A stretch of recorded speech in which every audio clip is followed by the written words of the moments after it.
I'm fringing on calling it the Southeastern Pro Tour as opposed to like the Disc Golf Pro Tour. You take a line down the middle of the country and it's like 26 events on this side, 3 events on this side, Yeah. depending on how the camera's oriented. I don't know how that worked out, but how do you feel about like the layout?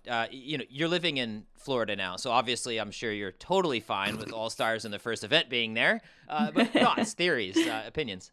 Yeah, I wish I spent 5 years in Colorado, and I have to credit so much of where I am now to that crew out there. And so, I know that courses are tougher to come by, and that to make them championship level, or to make them feel like they're championship level or whatever. But yeah, I wish that I just know how solid those crews are out there. There's so many clubs in Colorado, and I'm just speaking because from experience, but just the fact that there's literally nothing in Colorado or in the surrounding states of Colorado, in that western area. So I know that they have the manpower and they have the desire to want to run big events. So yeah, I wish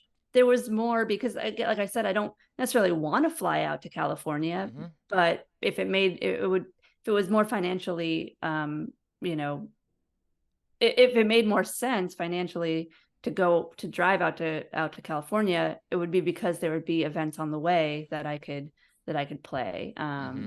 So yeah, and then like, Arizona, I know that we've only ever really seen the Phoenix area, but then there's a lot of courses around there as well, up in the mountains too. So I think that would be really cool to incorporate some of those more mountainous courses, or we're lacking a little bit. And I think that I mean, I love the East Coast. I'm from the East Coast. So, I mean, I love wooded golf, and it's kind of affords us more of those wooded courses, being so heavily Eastern based. But I do think that it's definitely not like a US tour. Yeah. It's a little weighted on the East Coast.